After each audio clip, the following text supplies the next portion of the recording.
When the trains rolled across the American heartland in the spring of 1943, some of the men inside still believed Germany could win the war. They were soldiers of the Afrika Korps and Wehrmacht infantrymen captured at El Alamein, Tunisia and Sicily, now packed onto Pullman cars for a journey none of them had expected. The windows revealed a landscape unlike anything they had seen. Endless rows of corn and wheat, farmhouses with electric lights and telephones, tractors tilling fields the size of their home villages. These captured Germans had been told by Nazi propagandists that Americans were weak, decadent, and divided. Yet, as they traveled from the ports of Virginia and New York to camps in rural Texas, Alabama, Michigan, and Arizona, they tasted their first American meal: meat, eggs, tomatoes, fresh vegetables, milk, and real coffee, foods they had not eaten in years. At camp commissaries, they could use their 80-cent daily pay to buy cigarettes, beer, and even ice cream. One young prisoner later remembered standing in front of the camp shop at Fort Lewis, debating whether to buy a bottle of Coca-Cola or ice cream. In Germany, both had been unattainable luxuries, so he chose both. Outside the train windows, the prisoners also glimpsed something jarring. At one depot in Texas, black American soldiers were denied access to the whites-only dining hall, while German POWs sat with white guards at tables, eating, smoking, and laughing. In Mississippi and South Carolina, segregated latrines and post exchanges reserved for white soldiers and German prisoners excluded black servicemen. A Tuskegee airman recalled being unable to enter the white side of a base cafeteria while German prisoners could. To these captured Germans, the contradictions were disorienting. They had been indoctrinated in a hierarchy that placed them above inferior races. Now they were treated courteously in a society that denied basic rights to its own citizens of color. The shock of seeing Jim Crow segregation and American abundance side by side planted seeds of doubt about Nazi racial myths. America's decision to house captured enemy soldiers on its own soil was born of necessity. After the victories in North Africa and the invasion of Italy, the Allies captured hundreds of thousands of Axis troops. Britain lacked space and resources, so Washington agreed to accept prisoners. By the end of 1945, the United States held around 425,000 German prisoners in 700 camps scattered across 46 states. The war these men expected to fight ended for many of them, not on distant battlefields, but in the camp barracks of Oklahoma, Texas, Michigan, and Alabama. What they saw there, the size of America's farms, the weight of its industrial capacity, the contradictions of its democracy, and the humanity of its captors convinced many that Germany's defeat was inevitable long before the Reich fell. This is the story of how a war was lost in minds and hearts before it was lost on the battlefield. The United States had little experience with large prisoner populations before 1942. During World War I, only a few thousand German sailors were interned in 3 camps. They built furniture and worked on local roads. America's entry into World War II, however, brought a deluge. After North Africa's Afrika Korps surrendered in 1943, more than 150,000 German soldiers were captured. The D-Day invasion and subsequent campaigns swelled that number. Liberty ships returning empty across the Atlantic carried up to 30,000 prisoners per month. By war's end, as many as 60,000 POWs a month were arriving, and the United States housed 372,000 Germans, 53,000 Italians, and 5,000 Japanese. Britain requested help with housing prisoners. The War Department reluctantly agreed, worried about the logistical strain and public fear of enemy aliens. The Army Corps of Engineers and contractors raced to build camps on military bases or remote farmland. In Alabama alone, 24 camps ultimately held about 16,000 prisoners. Texas, with its similar climate to North Africa, hosted more than 90,000. Camp capacities ranged from 250 to 9,000 men. Sites were chosen away from industrial centers, both for security and to locate labor near farms suffering from wartime manpower shortages. The Geneva Convention of 1929 set standards for the humane treatment of prisoners. It required detaining powers to feed, house, and care for POWs in conditions equivalent to those enjoyed by their own soldiers. When the first prisoner convoys arrived, American authorities provided the same rations given to U.S. troops, with adjustments for rank. Enlisted men received about 40 square feet of living space. Officers had 120 square feet and could not be compelled to work. If enlisted prisoners slept in tents while barracks were built, so did their guards. The War Department, aware that American soldiers were held in German camps, stressed strict adherence to the Geneva Convention to ensure reciprocal treatment. Administering such a large system demanded organization. The Office of the Provost Marshal General supervised the camps. The War Department established guidelines. Camps must not be in urban or industrial areas. Climates should be mild to reduce construction costs. and locations should allow POW labor to alleviate farm shortages. The OPMG divided prisoners by branch, rank, and ideology, separating officers from enlisted men and isolating hardcore Nazis. Swiss and International Red Cross inspectors visited regularly. Their reports were forwarded to German authorities, so camp commanders were anxious to comply. Early on, there were shortages of qualified guards and administrators. Many guards could not speak German. This allowed German officers and non-commissioned officers to maintain discipline among their men, recreating a semblance of military life. Shipping prisoners across an ocean seemed risky, but the reasons were practical. Britain lacked space and resources for tens of thousands of POWs. Keeping prisoners in North Africa or Europe would strain supply lines and risk escape or attack. In America, the prisoners were far from active battlefields, reducing the chance of their return to German lines. Equally important was labor. With millions of American men overseas, labor shortages threatened agriculture and industry. Even with women and teenagers stepping into factories and fields, farms needed hands to plant and harvest crops, and mills needed workers to can food for the troops. Under the Geneva Convention, POWs could be employed on non-military tasks if they were paid and not put in danger. As early as 1943, government officials estimated that prisoner labor cost 50 to 75% less than civilian labor. By February 1945, rural politicians were still asking for 100,000 more prisoners to work their farms. The War Department thus saw prisoner labor as both an economic asset and a diplomatic tool. Paying prisoners wages comparable to American privates, as mandated by Geneva, meant a portion could be deducted to fund camp operation, while the rest was credited to individuals. In 1944 alone, prisoner wages generated $22 million, and savings from using POW labor were estimated at $80 million. The hope was that good treatment and payment would encourage Germany to reciprocate with American POWs, and perhaps undermine the morale of German soldiers still fighting. German soldiers often feared capture, believing Allied propaganda would treat them brutally. They expected beatings, starvation, or even execution. Instead, the first taste of America was often a large meal aboard the troop ship, hearty portions of meat and vegetables, fresh bread, butter, and jam. Upon arrival, they were processed, deloused, issued clean clothing, and taken by train to inland camps. The comfort of Pullman cars with plush seats and heating impressed them. On their journey, they saw an undamaged, prosperous country whose factories, fields, and towns hummed with activity. Many realized at that moment that Germany could never match America's industrial capacity. At the camps, guards often greeted the prisoners in formal military style. The compounds, surrounded by barbed wire and watchtowers, resembled training bases more than prisons. For enlisted men, wooden barracks offered bunks, stoves, and bathrooms. Officers sometimes lived in bungalows with gardens. On arrival, they were briefed on rules, handed paybooks, and told that the Geneva Convention would be honored. Many prisoners wrote home that they had been placed in a golden cage, a phrase one German used in Alabama to describe the comfortable life that contrasted with the deprivation his family faced at home. Prisoners soon discovered they would not starve. The Geneva Convention required the same rations as those issued to American soldiers. Meals typically included meat, potatoes, vegetables, bread, and coffee with fruit or dessert. On holidays such as Thanksgiving and Christmas, special meals were served. Senior officers even received wine. In some camps, particularly in Texas, prisoners saw food they had not tasted in years: meat, eggs, tomatoes, green vegetables, milk, and real coffee. Camp commissaries sold cigarettes, chocolate, beer, and sometimes wine for scrip earned from wages. One POW gained 57 pounds in 2 years. Another said that after 2 years, his weight had increased from 128 to 185 pounds. With rations so generous, prisoners initially burned leftovers because they feared being accused of hoarding. Calorie intake far exceeded what German soldiers or civilians at home received. Enlisted POWs consumed 3,000 to 3,200 calories per day, compared with about 800 calories for German soldiers on the Eastern Front and roughly 2,000 calories for civilians back in Germany.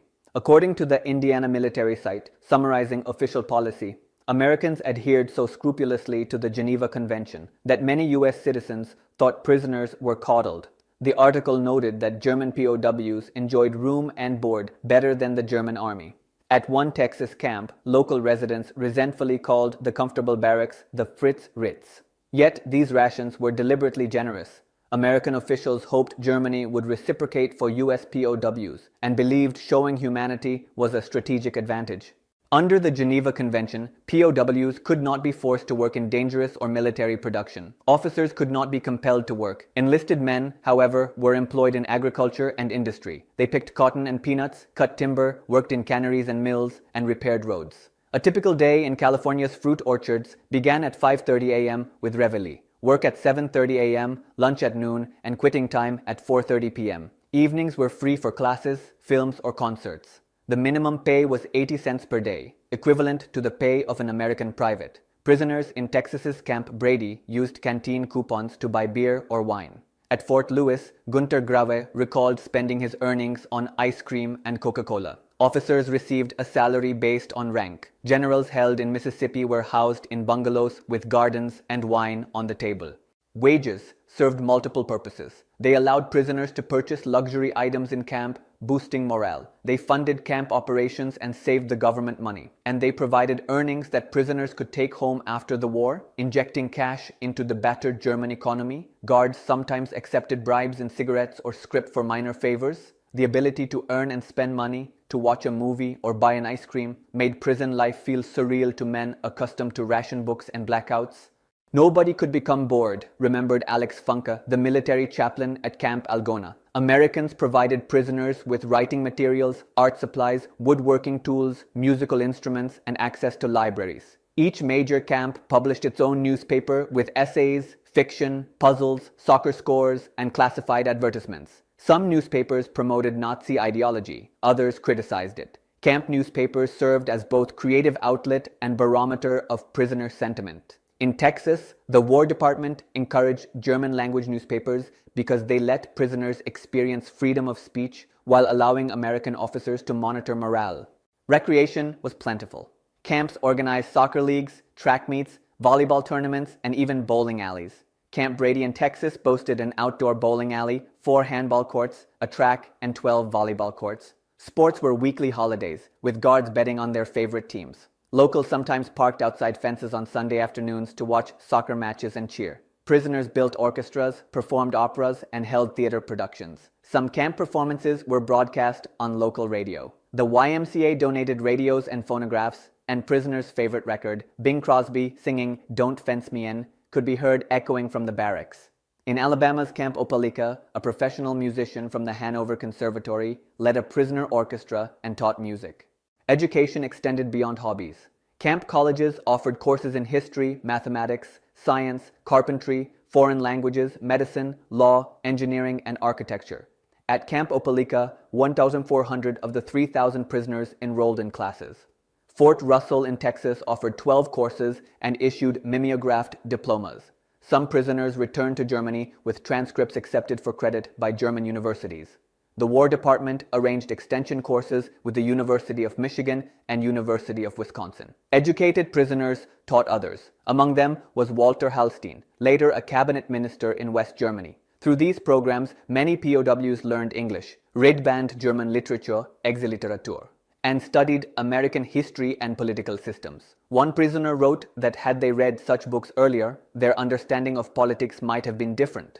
The American South, into which most camps were placed, was governed by Jim Crow laws. Segregation permeated everyday life and the military. Black soldiers were relegated to labor units and segregated facilities. Black nurses served only in all-black units or at German POW camps. In the spring of 1944, Corporal Rupert Trimmingham, a black soldier, wrote to Yank magazine after a lunchroom in the Deep South, forced him and 8 other black soldiers to eat in the kitchen, while 24 German POWs sat at tables with their white guards, served and smoking. He asked, "Are these men sworn enemies of this country? Are we not American soldiers?" A black soldier in Texas reported that camp latrines were segregated, with one section for Negro soldiers and another for German prisoners and white soldiers. At Camp Gordon Johnston, black servicemen were assigned to dispose of human waste from all latrines, including those used by POWs. German prisoners could visit restaurants and post exchanges that black Americans could not. John Hope Franklin, the historian and civil rights activist, remembered riding a segregated train packed with black soldiers. In another compartment, German POWs and white guards sat comfortably, laughing. Black nurses experienced similar indignities. During World War II, only 300 black nurses were admitted to the U.S. Army Nurse Corps, compared with 40,000 white nurses. They were overwhelmingly assigned to German POW camps. Many had joined to treat wounded American soldiers. Instead, they tended enemy soldiers, often healthy men, while being excluded from officers' meetings and social events. At Camp Papago Park in Arizona, a German POW openly told a black nurse he hated black people. When the commanding officer failed to punish him, she wrote to the National Association of Colored Graduate Nurses, calling the situation tragic. Black nurses were troubled by the assignment. Caring for Nazis, they wrote, felt like a betrayal. German POWs noticed these contradictions. Matthias Reis, a historian of POWs, records that many prisoners were surprised by American segregation.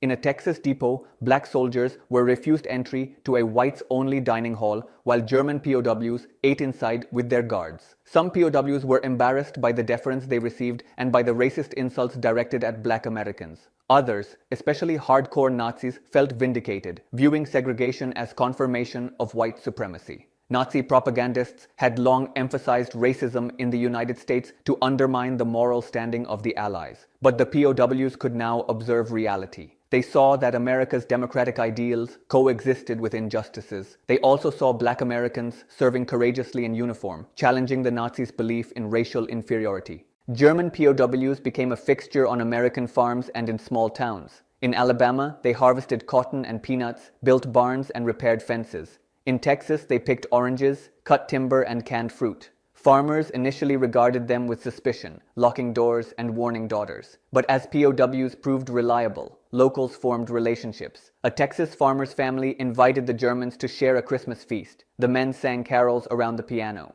In Alabama, friendships led some local families to send food and clothing to Germany after the war. These interactions humanized the enemy and exposed prisoners to ordinary Americans' kindness. The social distance between guard and prisoner often narrowed. Prisoners were allowed to attend local church services under guard. Guards bet on camp soccer games. Some camps held dances and social receptions where prisoners met American women. A few Germans married American women after the war. At Camp Brady, 12,000 letters and parcels arrived in a single week. Mail was uncensored and packages often contained cigarettes or chocolate. Radios and libraries kept prisoners connected to the world. These comforts created an environment far removed from frontline hardship. While most prisoners adapted to camp life, tensions simmered. The United States relied on German officers and NCOs to maintain order. This allowed hardcore Nazis, particularly Afrika Korps veterans captured early, to form secret cells. They enforced ideological conformity through intimidation and violence. Secret kangaroo courts tried and punished those accused of disloyalty. Some prisoners were beaten or killed in what came to be called the Holy Ghost murders. The US military executed 14 Germans after the war for murdering fellow prisoners. 8 others served prison terms. In total, dozens of murders may have occurred. To protect anti-Nazis, American authorities created separate camps such as Camp Rustin and moved committed Nazis to isolated facilities in Oklahoma. Escape attempts were rare. Fewer than 1% of German POWs in America tried to escape, half the rate of Italian prisoners and lower than that of civilian prison populations. Most escapes were motivated by boredom rather than hope of reaching Germany. The Papago Park escape in December 1944 involved 25 prisoners who crawled through a 178-foot tunnel. All were recaptured within weeks. The most famous escapee, Georg Gartner, assumed a new identity and lived in the United States for decades before revealing himself. Generally, the comforts of camp life, plentiful food, wages, entertainment, discouraged attempts at flight. Prisoners also knew that being caught could mean being sent to the Soviet Union after the war. The juxtaposition of enemy soldiers dining freely while American soldiers of color faced discrimination caused outrage among black troops.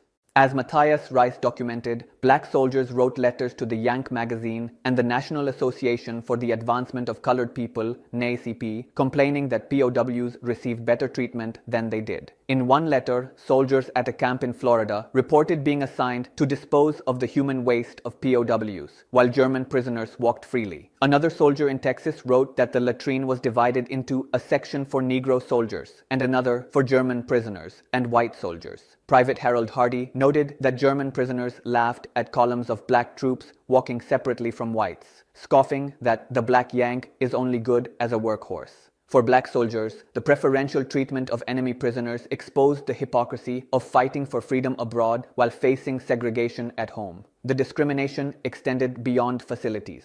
In Louisiana, black soldiers were barred from train cars reserved for whites, while German prisoners were allowed to ride there. At least 2 camps in Mississippi provided white latrines and water fountains for POWs, while black soldiers were relegated to other facilities. Such indignities underscored the struggle for civil rights that would gain momentum after the war. Black nurses experienced similar indignities. The History.com article on black nurses reveals that by 1944, only 300 black women served in the Army Nurse Corps, compared with 40,000 white nurses.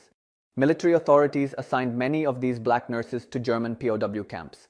They lived in segregated barracks, ate in separate mess halls, and were excluded from officers' social events. To them, caring for enemy soldiers felt insulting. They had volunteered to nurse Americans, not Nazis. Some prisoners exhibited overt racism. At Camp Papago Park, a Nazi prisoner told a black nurse he hated black people. The camp commander did nothing, prompting the nurse to file a formal complaint. Black nurses perceived their assignments as punishment and wrote that the tasks made them bitter. While Nazi ideology promoted racial hierarchy, many German prisoners were shocked by American segregation. At a train station in Texas, they saw black soldiers denied entry to a dining hall while they themselves were treated as guests. Some prisoners wrote to families describing the contradiction between America's fight against fascism and its treatment of black citizens. Others internalized these experiences, later recounting how seeing discrimination undermined their belief in the moral superiority of the United States. Yet the overall experience of humane treatment, abundant food, and respect from guards contrasted so sharply with Nazi propaganda that most POWs concluded that the Nazi regime had lied about the Allies. The cognitive dissonance, encountering both racial injustice and democratic freedoms, sparked deeper reflection. One of the most powerful shocks to German prisoners was America's sheer abundance. Many had grown up in Germany's rural villages or war-ravaged cities. They knew ration cards, shortages, and bomb damage. In America, they saw electricity in every farmhouse, tractors plowing vast fields, telephones, refrigerators, and motor cars. Farmers with German surnames owned more land than aristocrats back home. In letters home, POWs wrote about the modern equipment and the scale of harvests, the giant wheat elevators and dairy barns. They realized how far behind Germany's agrarian sector had fallen and recognized that the Allies' industrial base was immense. POWs consumed 3,200 calories per day, and many gained weight. They were paid 80 cents per day for their labor and could spend it on cigarettes, tobacco, chocolate, and beer. Through magazines and newspapers, they learned about U.S. manufacturing, 2 million trucks, 86,000 tanks, 193,000 artillery pieces, and 297,000 aircraft produced during the war. The scale dwarfed anything Germany could muster. Many realized that Germany could not hope to compete against such production. As Allied forces liberated concentration camps in 1945, American authorities screened newsreels of the atrocities for POWs. The images of emaciated prisoners and piles of corpses shocked many. Prisoners nicknamed the films Knochenfilme, films of bones. Some refused to believe them, but many accepted the evidence. After a film was shown at Camp Butner, 1,000 prisoners burned their German uniforms. In other camps, prisoners called for Germany to surrender. The combination of newsreels, newspapers, and discussions with guards eroded the myth of a just war. As one chaplain recalled, the war's events and the experience of captivity, not formal re-education, convinced prisoners to reject Nazism. The Special Projects Division created a formal program to re-educate cooperative prisoners. At Fort Kearny in Rhode Island, 85 German writers, artists, and professors lived with relative freedom and produced Der Ruf, the Call. They renounced their military ranks, wore khaki instead of uniforms, and were addressed by civilian titles. The camp lacked guard towers. Prisoners often took the ferry to Newport and visited the beaches. They prepared reading lists and wrote articles explaining American institutions, democracy, and freedom of speech. The program isolated hardcore Nazis, sending them to Alva, Oklahoma, and other camps, while inviting anti-Nazis to Fort Kearny. Although the SPD was controversial and arguably violated the Geneva Convention's prohibition against propaganda, it had some success. Many of the intellectuals who participated formed the core of Group 47, a literary circle that became a driving force for West German democratic culture after the war. Yet surveys showed that the program affected only a minority of prisoners. Most who changed did so because of the overall camp experience and Germany's defeat. Arnold Kramer, a historian of POWs, noted that he never met a former POW who admitted to being a Nazi. Many insisted they had been apolitical soldiers. Nevertheless, the combination of humane treatment, exposure to abundance, education, and the shock of Nazi atrocities was transformative. In Alabama, the Army Corps of Engineers built camps at Aliceville, Opelika, Fort McClellan, and Fort Rucker. Camp Aliceville, with capacity for 6,000, became the largest. Conditions were so comfortable that one prisoner described his life as a golden cage. Abundant provisions, educational programs, and sports discouraged escape. Only a few prisoners slipped away during work details, and all were quickly recaptured. The biggest danger came not from guards, but from political struggles among prisoners. American personnel separated Nazi and anti-Nazi factions. Camp newspapers chronicled the results of soccer matches and reprinted prisoner essays and cartoons. Opulent orchestras and art studios thrived. Camp Opelika's orchestra, led by a Hanoverian professor, performed regularly. Camp colleges offered courses ranging from history and physics to veterinary medicine and architecture. Prisoners took correspondence courses through the University of Michigan and the University of Wisconsin. Many completed coursework accepted by German universities after repatriation. Work details connected prisoners with the local economy.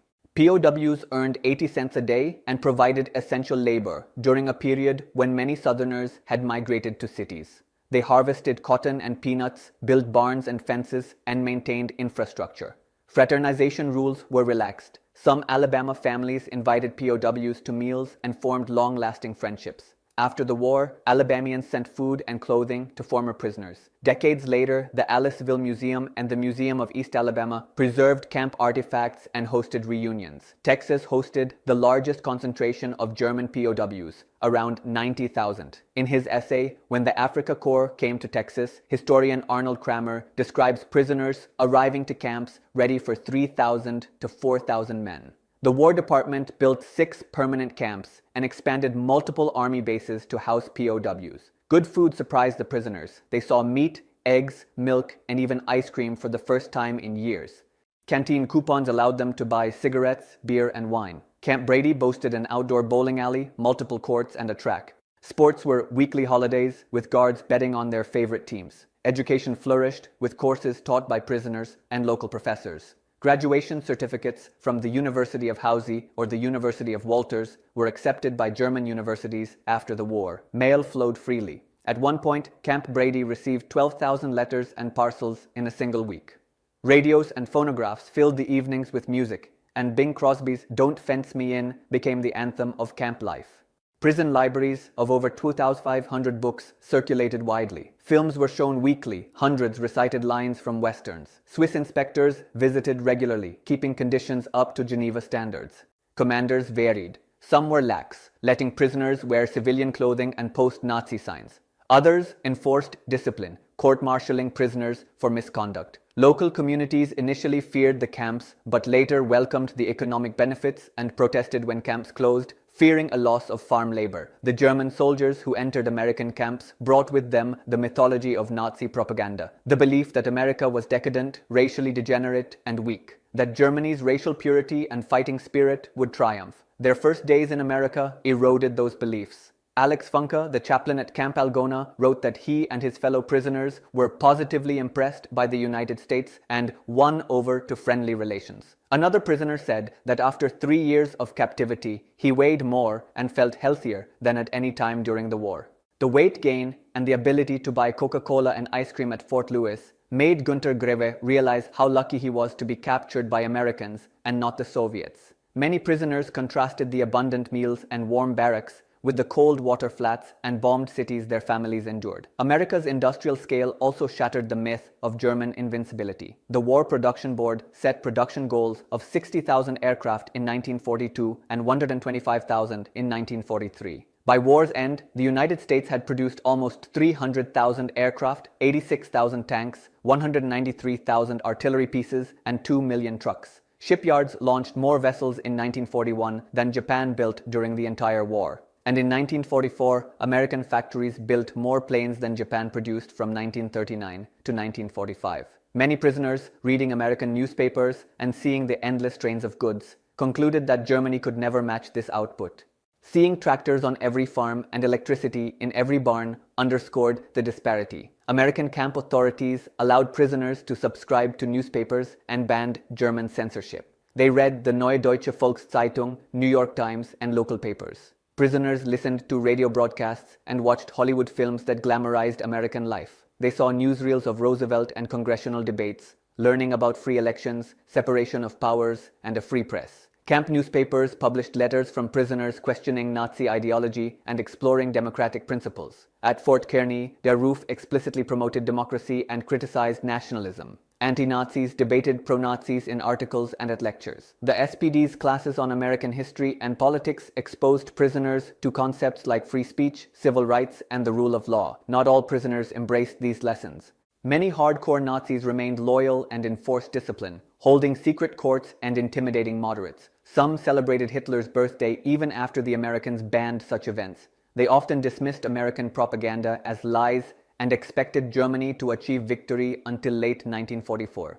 But as news of German defeats reached the camps, and as prisoners witnessed the unimaginable scale of American production and the horrors of the Holocaust, the confidence of the ideologues faded. The anti-Nazis, in contrast, became emboldened. In one camp, more than 1,000 prisoners burned their uniforms after seeing concentration camp films. In another, after attending SPD classes on democracy, prisoners returned to Germany determined to build a different future. The combination of good food, regular work, education, and leisure improved prisoners' physical and mental health. Many gained weight and recovered from wounds.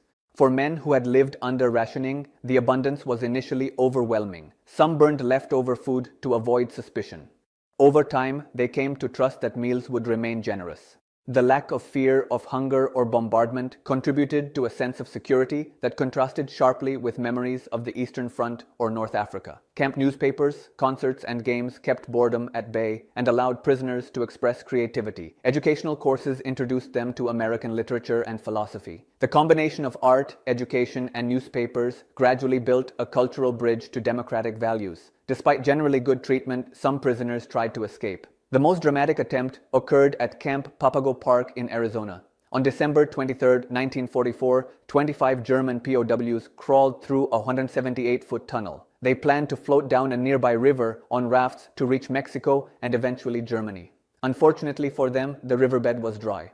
Within weeks, all were recaptured. The story became a humorous footnote in US newspapers and underscored the futility of escape when the war was turning decisively against Germany. Other escapes were more desperate. A handful of prisoners reached Chicago or New York before being apprehended. Georg Gartner, who escaped from a camp in Deming, New Mexico, assumed the identity of Dennis Wiles and lived quietly in the United States for 40 years. Such cases were exceedingly rare. Less than 1% of German POWs attempted escape and nearly all failed. The camp system's reliance on German officers to maintain discipline allowed Nazi factions to persist. Committed Nazis organized themselves into secret cells, enforced obedience, and punished dissenters. The so-called Holy Ghost tribunals targeted prisoners suspected of defeatism or insufficient loyalty. Victims were found hanging in showers or in their bunks.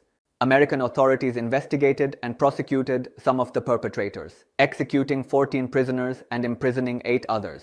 But many murders went unpunished due to lack of evidence or witnesses.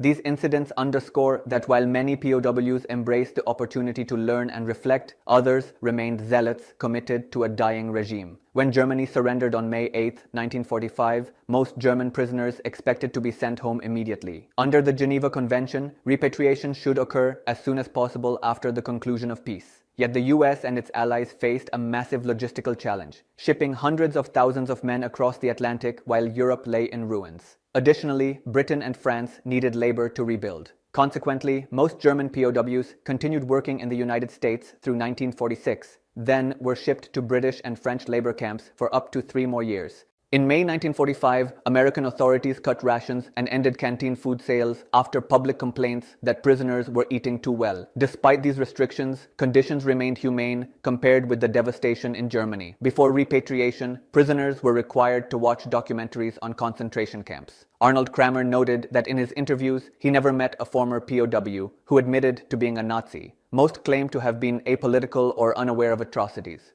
Some prisoners had joined the Afrika Korps or Wehrmacht at 17 or 18, indoctrinated through Hitler Youth. Captivity exposed them to a different worldview. After repatriation, about 5,000 former POWs emigrated to the United States, and thousands more returned to visit. Many remained in contact with American families and former guards. The wages they earned, often saved in scrip, provided a small nest egg for rebuilding their lives. The experience of captivity influenced post-war Germany in subtle but profound ways. Many prisoners returned home with familiarity with the English language, appreciation for American culture, and a belief in democracy. Alex Funke reported that the 3 years in camp were not lost, useless time, but a lifting experience which has shaped us. He corresponded with 80 fellow prisoners and found all had become convinced Democrats because of their treatment. At Fort Kearney, intellectuals who produced Der Ruf formed Group 47, whose members included writers like Heinrich Böll and Günter Grass. They championed free speech and confronted Germany's past, laying cultural foundations for West German democracy. The SPD's re-education program may have had limited direct impact, but the combination of humane treatment, exposure to abundance, education, and the shock of Nazi atrocities was transformative. Some prisoners volunteered to fight against Japan after seeing camp films. Others returned to Germany and joined democratic political parties. A few, like Walter Hallstein, became influential politicians in the Federal Republic. The ability to compare American abundance and freedom with Nazi authoritarianism convinced many that Germany's future lay with democracy and integration into the West. For some former POWs, America became home.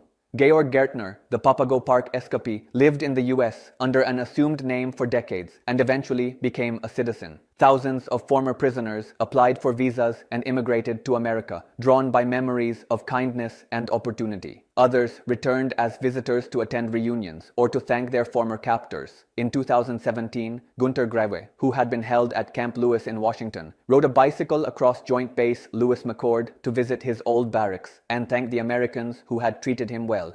He recalled using his 80 cents a day to buy ice cream and Coca-Cola, luxuries unimaginable in wartime Germany. Grawe expressed gratitude for having been captured by the United States rather than the Soviet Union, reflecting a common sentiment among former POWs. The story of German POWs in America is often eclipsed by tales of battlefield heroism and strategic maneuvers. Yet the interactions behind barbed wire had profound strategic and moral consequences. By adhering to the Geneva Convention and providing prisoners with food, wages, education, and relative freedom, the United States undermined Nazi propaganda that portrayed the Allies as monsters. Prisoners saw that their captors did not hate them. They experienced fairness even while their own government had waged a campaign of genocide. This humane treatment sowed the seeds of democratic values in thousands of young Germans. As Alex Funke observed, camp life was a lifting experience that shaped his future. American officials were not altruists. They were pragmatic. They wanted Germany to treat American prisoners well and to extract labor for the war effort. Yet many guards and civilians treated prisoners with kindness that went beyond duty. Farmers shared meals and Christmas carols. Guards taught English and bet on soccer games. Church groups sent books and instruments. Such interactions humanized the enemy, making reconciliation possible after the war. The POW story also exposes America's contradictions. Black soldiers who risked their lives for freedom were denied entry to restaurants where German prisoners ate. Black nurses were assigned to care for Nazi soldiers while being excluded from officers' clubs. German POWs noticed segregation and sometimes used it to belittle black troops. These injustices reveal that while America fought fascism abroad, it tolerated racial discrimination at home. The presence of German prisoners served as a mirror, highlighting the gap between American ideals and practice. For German prisoners, this contradiction complicated the narrative. Some saw Jim Crow laws as confirmation of Nazi racial theories. Others recognized the hypocrisy but differentiated between law and principle, seeing that democratic debate and civil rights movements were possible in America, whereas dissent was crushed in Germany. Over time, the civil rights struggle would force America to confront its own racism, drawing in part on the moral authority gained from fighting fascism.